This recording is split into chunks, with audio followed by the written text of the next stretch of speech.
అప్పుడు ఏదో అమ్మాయితో మిస్బిహేవ్ చేశారు జానీ మాస్టర్ అని చెప్పేసి వచ్చింది కదా. వచ్చింది సార్. అయితే మేము ఆంధ్ర వాళ్ళని వాళ్ళు కావాలని ఇరికిచ్చారు. ఓకే, ఆంధ్ర వాళ్ళని నేను ఆంధ్ర వాడినే, మనోడు ఆంధ్ర వాడే, మిగతా కూడా తెలంగాణ వాళ్ళు కూడా ఇరికిచ్చారు. అంటే ఎంత తప్పుడు కేసు అనుభవించి మేము ఇప్పుడు ఇంకా మేము కోర్టుకు వెళ్తున్నాం. ఆ కేసులో 2015లో కేసు జరిగిన కేసు ఇప్పుడు కూడా మేము కోర్టుకు వెళ్తున్నాము. అప్పుడు మీకు ఎన్ని రోజులు అంటే రిమాండ్ చేశారు కదా? 14 రోజులు సార్. 14 రోజులు చర్లపల్లి జైల్లో ఉన్నాం 6 మంది. మీరు కూడా ఉన్నారు? నేను కూడా ఉన్నా. మళ్ళీ బేదం బయటకు వచ్చాము. కానీ ఇప్పుడు కోర్టుకు పోతున్నాము. మేము చేయని పని ఎవరెవరు చెప్పండి? మీరు, జానీ మాస్టర్, ఇంకెవరెవరండి? కొంతమంది ఇష్టపడలేదు సార్, పేర్లు వద్దా? ఒక 6 మంది. నేనే సెక్రటరీని, మిగతా వాళ్ళంతా 5 మంది మాస్టర్లే. ఓకే. అయితే నేనేమంటానంటే ఇది అది చెయ్యని తప్పుకి శిక్ష పడి ఇంకా వేస్తున్నాము. మరి చట్టం గుడ్డిదే మంచిదే నేను అడుగుతున్నాను డైరెక్ట్గా. ఇప్పుడు నిజంగా మేము అమ్మాయి రిపోర్ట్ కావాలిగా, అసలు అమ్మాయి పేరు కావాలిగా, అమ్మాయి ఎవరు మాకు చూపించాలిగా నువ్వు. లేకుండా ఇంతకు ఇంకా మన జడ్జి గారు ఇంకా మమ్మల్ని చూస్తున్నారు, డేట్ ఇస్తున్నారు. అసలు ఏం న్యాయం ఉండేది? ఇది కూడా అదే అంటున్నాను. ఓకే, చేయని తప్పుకు శిక్ష అనిపిస్తున్నాము. అతను కూడా బలైపోతున్నాడు. ఈ ఇతన్ని కాపాడండి అంటున్నాను నేను. సో ఇప్పుడు ఏదైతే ప్రజెంట్ కేసు 100% ఇది తప్పుడు కేసు, కావాలని పెట్టించారు. ఆ అమ్మాయి ప్రేమతో ఆ అమ్మాయికి ఆ అమ్మాయి వచ్చి రిలీజ్ చేయలేదు, ఇది చేయలేదు, ఆ అమ్మాయి పెట్టలేదు. ఎవరో పొలిటికల్ డ్రామాతో అతని మీద కక్షతో కావాలని చేయించి ఇరికిచ్చారు. దీన్ని పోలీస్ డిపార్ట్మెంట్ కానీ, లాయర్ డిపార్ట్మెంట్, జడ్జిలు కానీ ప్రతి ఒక్కరు దీన్ని గమనించమని అడుగుతున్నాను. ఓకే, ఎన్ని డిపార్ట్మెంట్. కానీ ఇప్పుడు ఏంటి పరిస్థితి, ఏంటి జానీ మాస్టర్ పరిస్థితి ఏంటి? మరి ఇప్పుడు అన్ని శక్తులు తోడైంది సార్. ఇప్పుడు అతను పరారటం వల్ల అటు రాజాసింగ్ ఆయన వచ్చి వదులుతూ అంటున్నాడు, బీజేపీ ఎంట్రీ అయిపోయింది, ఇలా మతం మాయిపిడి అంటున్నారు. ఇప్పుడు అతను ఏం సార్, ముస్లిం, ఆల్రెడీ పెళ్ళి అయిపోయింది. పెళ్ళి అయిన తర్వాత అమ్మ నాకు ఆల్రెడీ పెళ్ళి అయింది, పిల్లలు ఉన్నారు, నేను చేసుకోను అన్నాడు. లేదు మాస్టర్ నన్ను చేసుకో అన్నది అమ్మాయి. నేను చేసుకోవాలంటే నువ్వు మా కులంలో ఒక చట్టం ఉంది, మా మతంలో చట్టం ఉంది, అది మార్చితే నేను చేసుకుంటా, లేకపోతే చేసుకోలే అన్నాడు. అంటే అతను కులాన్ని భయపెట్టుకున్నాడు. అతను ఏమైతే ముస్లిం చట్టాలు ఉన్నాయో అమ్మాయికి చెప్పాడు. అది ఇప్పుడు రివర్స్ అయ్యింది. ఓకే, అతను ఏం చెప్పాడు అంటే మతం మార్చుకోమని నన్ను వేధించారని కూడా పెట్టింది కదా, అది రివర్స్ అయింది ఇప్పుడు. ఓకే, యాక్చువల్ ఒరిజినల్ అది కాదంట. అది నా ముస్లిం మతం ఎలాడో ఒక హిందూ అమ్మని చేసుకున్నా, నేను ఇప్పుడు నేను చేసుకోలేను, నేను మిమ్మల్ని నన్ను చేసుకోని బలవంత పెడుతున్నావు, నేను చేసుకోవాలంటే నువ్వు ఇట్లా రా. ఓకే అని చెప్పింది వాస్తవమే. కానీ ఇప్పుడు ఆ అమ్మాయి ఇప్పుడు పడితే ఒక మాట, పడకపోతే ఒక మాట, మంచిగుంటే ఒక మాట, చెడ్డగుంటే నీకు ఇట్లా అయిపోయింది. ఇప్పుడు పడకపోతే ఇంకో మాట, అది ఇప్పుడు రివర్స్ అయిపోయింది. రివర్స్ అయిపోయి నన్ను బలవంతం పెట్టాడు, నన్ను ముస్లిం మతం నుంచి మారమన్నాడు అనేది ఆ తప్పు అన్న, ఆ పాయింట్ తప్పు అంటాను నేను. ఓకే, ఎందుకు వాళ్ళ అదే అమ్మాయే బలవంతం చేసింది పెళ్లి చేసుకోమని 100% చేసింది సార్. ఇది వాస్తవం, రికార్డు కూడా ఉన్నాయి. ఓకే, ఎవిడెన్స్ కూడా ఉన్నాయి, వాయిస్ మెసేజ్ ఉన్నాయి. ఓకే, చెప్తున్న విషయం మీకు. అంటే ఇప్పుడు అసలు ఇంత పెద్ద శిక్ష అతను వేయకూడదు యాక్చువల్గా. ఇప్పుడు ఆ అమ్మాయికి వయసు అప్పుడు సార్, ఆ ఫోక్ చట్టం అది కావాలని ఇరికిచ్చారు. అది నిన్నటిదాకా లేకుండా, అది ఎవడో ఏ కులమో ఏ మతం అందరూ వచ్చేసి అతను పక్కబట్టి ఇరికిస్తే మీరు పోలీసులు చేస్తారు కేసు. ఇప్పుడు అంటే కావాలని ఇప్పుడు అతను టార్గెట్ చేశారు 100% చేస్తారు సార్. ఇప్పుడు పోలీసులు కూడా మొత్తం అబ్జర్వ్ చేయాలి. మీరు ఒకవైపే మీరు తీసుకోకూడదు సార్. ఇప్పుడు ఇంకా జాయిన్ మీ ఇంట్రాక్ట్ చేయరు కదా, మీరు చేసిండ్రా? చేయలే కదా. మనం ఎలా కేసు ఫైల్ చేస్తావు నువ్వు? ఇప్పుడు ఏదైతే ఆమె చెప్పిందో దాని మీద అవును, ఇప్పుడు వెంటనే ఏమి యాక్షన్ తీసుకోరు కదా, విచారణ చేస్తారు కదా, వాళ్ళ దర్యాప్తులో భాగంగా విచారణ చేస్తారు. సో అతను చెప్పే విషయాల మీద ఆధారపడి ఆమె ఏదైతే చెప్పిందో, కేసు అయితే పెట్టిందో, ఏ సెక్షన్ కింద అయితే వీళ్ళు పెట్టారో దానికి అనుగుణంగా సాక్ష్యాలు ఉన్నాయా లేదా వాళ్ళు చూసుకుంటారు. ప్రాథమికంగా ఉన్నాయి అని చెప్పి వాళ్ళకి అనిపిస్తే అప్పుడు ఆ కేసు అమ్మాయిని ఇప్పుడు అదే మెడికల్ టెస్ట్కి పంపిస్తారు, ఆ రిపోర్ట్స్ వస్తాయి సార్. అదే వస్తాయి. ఇప్పుడు వాళ్ళకి కావాల్సిన ఏవైతే ఎలాంటి సాక్ష్యాలు కావాలో, ఆధారాలు కావాలో అవన్నీ అడుగుతారు. సో అవి ఉండయి చూపిస్తే మీరు అన్నట్టు ఆ కేసు కూడా ఉంటుంది, ఆ సెక్షన్ కూడా ఉంటుంది. లేదంటే చూడాలి ఇప్పుడు ఏమవుతుంది, ఎంతవరకు ఇది కేసు వెళ్తుంది, కోర్టులో ఎంతవరకు నడుస్తుంది, మరి ఈయన ఏమన్నా ఒప్పుకుంటాడా, ఈయన సైడ్ నుంచి ఏమైనా ఒప్పుకుంటాడా. మీరు అన్నట్టు సహజనం చేశాము అనేది ఆయన ఒప్పుకుంటే మళ్ళీ దాన్ని మారుతుంది కదా, కేసు అనేది మారుతుంది కదా.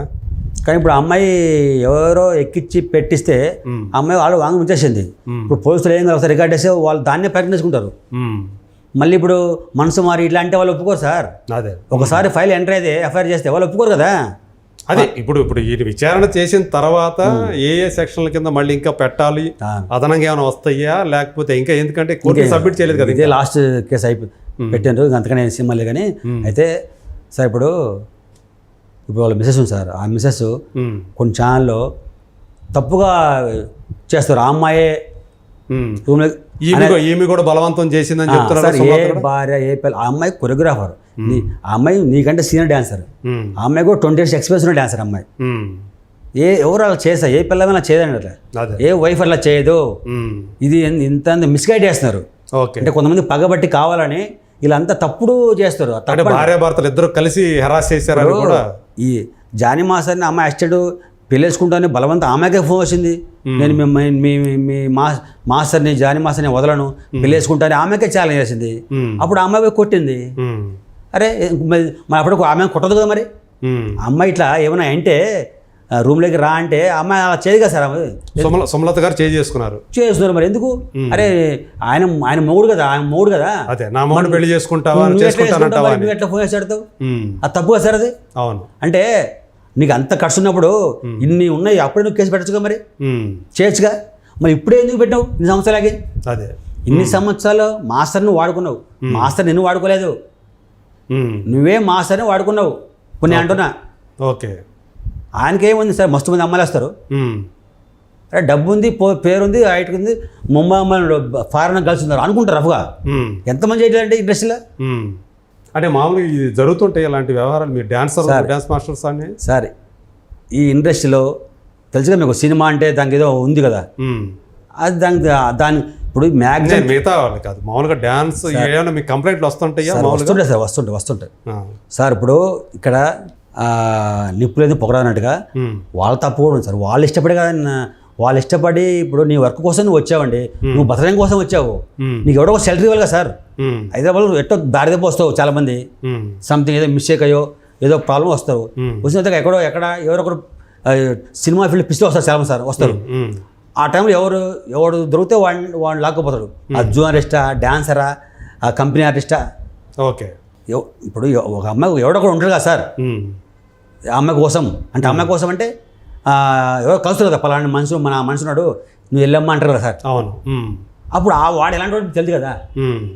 అప్పుడు వాడు ఏమంటాడు, అమ్మ నీకు డబ్బులు లేవండి, డబ్బులు లేవంటే ఈ నెలలో మెంబర్షిప్ తీసుకోవాలి కదా సార్, తీసుకోవాలి మెంబర్షిప్ పనిచేయదు కదా.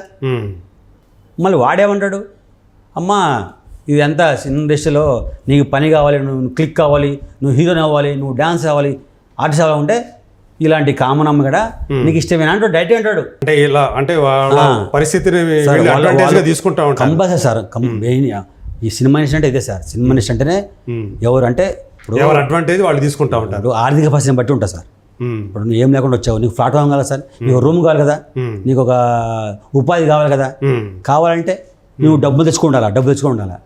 లేకపోతే డబ్బులు ఏం సార్, ఎవరెవరు అంటుంటే నాకు ఏం లేవంటే సార్ నాకు రూమ్ లేదంటే ఏం చేస్తుంది అమ్మాయి, ఎవరొక హెల్ప్ కొడుతుంది.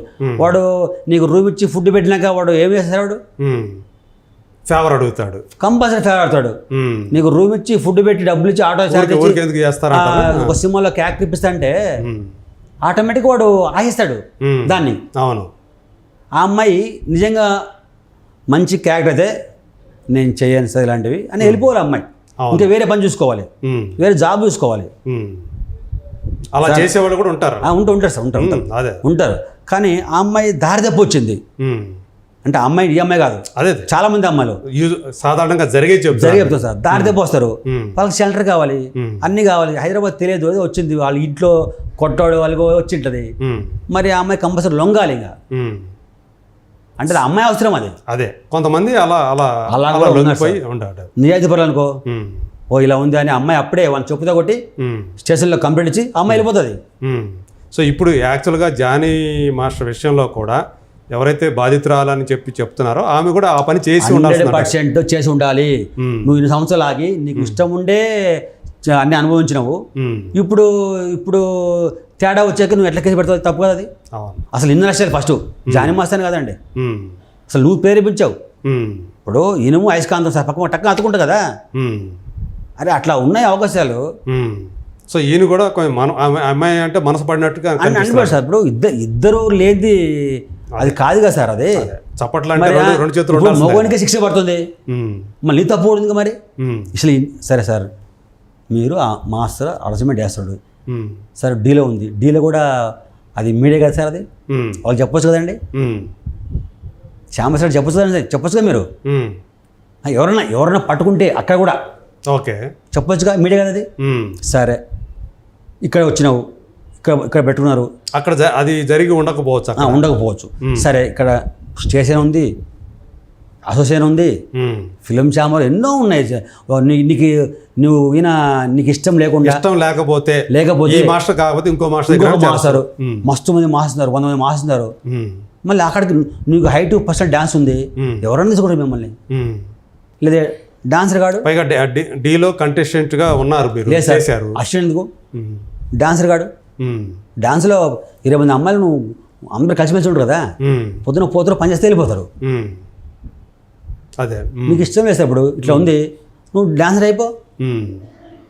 నేను చెప్తున్నా నీకు, 10 మంది మాస్టర్ ఆడు, అప్పుడు 10 మంది ఆసరితే నిన్ను గుర్తుపడతారు.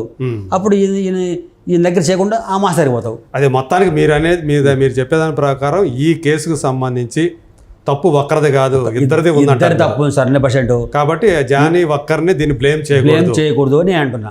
ఓకే 100%. కావాలని ఫ్రేమ్ చేశారు. ఇండస్ట్రీలో నాకు 30 years అనుభవం ఉంది, అన్ని చూసిన వాడిని, ఎన్నో అనుభవించిన వాడిని. అదే ఇదంతా మీ కళ్ళ ముందు జరిగిన వ్యవహారం, నా కళ్ళ ముందు జరిగిన విషయం కాబట్టి, మా యూనియన్ కాబట్టి నేను ఇప్పుడు యూనియన్ లేకపోయినా కూడా నా దగ్గర అంత మ్యాటర్ ఉంటుంది.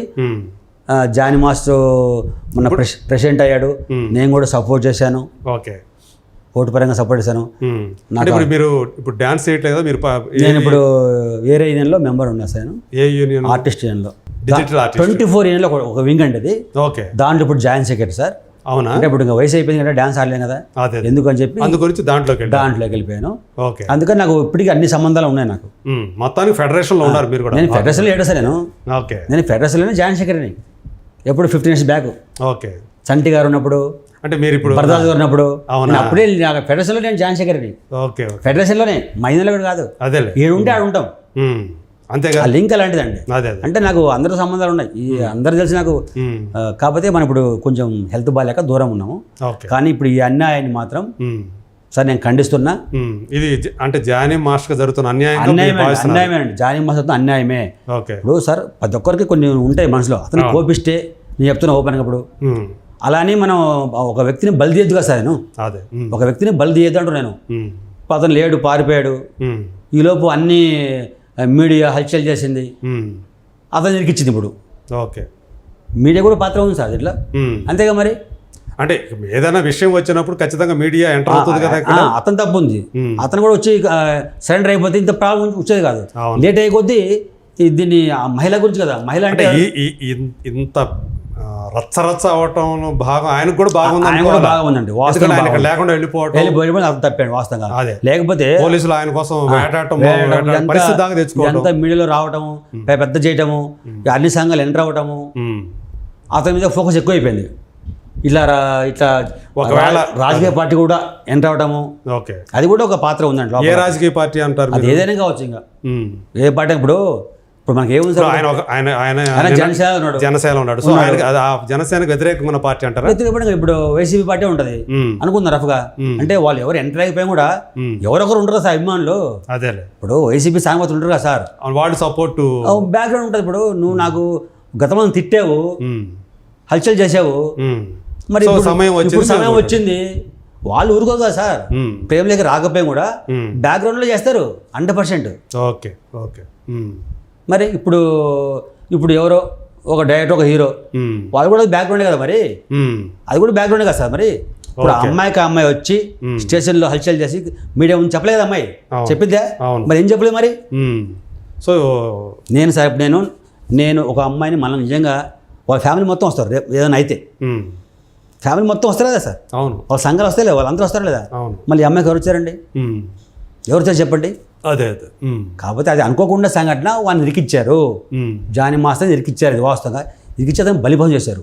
ఓకే, అంటే మీరు చెప్పినట్టు కనుక ఒకవేళ ఆయన తప్పు, ఆయన సగం తప్పు మాత్రమే ఆయన ఉంది, మిగతా ఆయన అంటున్నారు కదా తప్పు. ఒకవేళ అదే నిజమైతే సో మీరు అన్నట్టు శిక్ష అనేది ఏదైతే పడితే ఇద్దరికి పడాలి ఈ లెక్క మీరు అన్నట్టు, అంతే కదా? ఇద్దరికి 6 అర్హులే అండి అంటున్నా. ఓకే, ఈయన ఒక్కడే కాదు ఒకడే కాదు పడితే శిక్ష పడితే ఇద్దరికి పడాలి, పడాలి. ఎందుకంటే ఇద్దరికి చట్టం సార్. ఇప్పుడు నేను ఉదాహరణ సార్ ఒకరిని కొట్టాను సార్, నా పక్కన ఫ్రెండ్స్ ఉంటారు, అట్లా దూరం ఉంటారు, పగబట్టి రాము పక్క ఎవరు వాళ్ళ కూడా ఇస్తారు. అట్లా ఉంది సమాజం ఇప్పుడు. అదే సార్ ఇప్పుడు చూడండి, మీరు ఎక్కడ ఏ కేసు చూడండి, మర్డర్ కేసు కాదు, ఏ కేసు చూడండి, ఏ కేసు సరే, అరే ఆ పక్కన ఎవరున్నారు వాళ్ళ పేరు కూడా పెట్టేసాడు, తప్పు అని అంటున్నా నేను. అదే అది నేను తప్పు అంటున్నా నేను.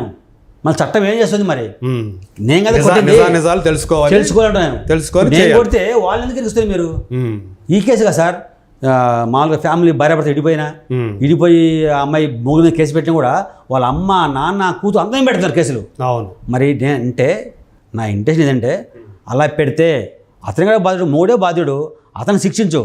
కానీ వాళ్ళ అమ్మ నాన్న కూతురు వాళ్ళు ఏం చేశారు సార్ అంటే వేరే కేసు. అదే అంటే ఈ చట్టం గ్రహించాలంటూ నేను, అదే పోలీస్ వ్యవస్థ కూడా గ్రహించాలంటూ నిజంగా అక్కడ ఆ సీన్ లో ఉన్నది ఎవరో వాళ్ళకి మాత్రమే శిక్షించండి. కావాలని ఆ కుల పెద్దలు, ఈ రాజకీయ నాయకులు, ఆ రాజకీయ నాయకులు వచ్చి తొక్కాలని ఈ రోజు ఈ సంఘంలో అది జరుగుతుంది, ఎక్కువ జరుగుతుంది. కాబట్టి దీన్ని ఎవరు చేయాలి? ఎవరొకరు చేయాలి. అది జరగట్లేదు అంటే చట్టం గుడ్డినట్టుంది. అంటే ఇప్పుడు మీరు చెప్పేది ఏంటంటే పోలీసులు న్యాయాలు గ్రహించాలి. గ్రహించి నేను ఎంపీని ఫోన్ చేస్తున్నా, వాడు మావాడే అంటే వాళ్ళని తీయేస్తావు. అది వేరే విషయాలండి చెప్తున్నా సార్ నేను. అంత స్వార్థమే మరి. అదే పోలీస్ వ్యవస్థ కూడా న్యాయం లేదడా. అదే ఇక్కడ అంటే పోలీసులు కరెక్ట్ గా 100% లేరంటే నిజాలు గ్రహించాలి. అంటే ఇతని వర్షన్ కూడా సార్ ఒక కేసులో బలైపోయింది. అదే నేను ఇప్పుడు కేసులో బలైపోయాను ఒక కేసులో. అదే ఆ కేసులో అసలు అమ్మాయి లేదు, రేపు కేసు పెడితే నువ్వు ఎట్టుకుంటారు? పోలీసులు సీన్ లోనే లేరు, మీరు లేము, అసలు అమ్మాయి తెలియదు. నువ్వు కేసు పెడితే ఇప్పుడు ఆ అమ్మాయిని టెస్ట్ చేసినావా నువ్వు? మెడికల్ రిపోర్ట్ ఉన్నాయా? అది జడ్జి చూడాలిగా మరి. అసలు ఆ అమ్మాయి ఎవరో కూడా తెలియదు మాకు. మళ్ళీ ఎస్ఐ చేస్తున్నాడు, సిఐ చేస్తున్నాడు. అది చూడకుండా ఎవరో రాజకీయ నాయకుడు ఫోన్ చేస్తే మమ్మల్ని దోస్తారు బొక్కలకి. ఇది తప్పుని అంటున్నా అదే రైట్ సార్.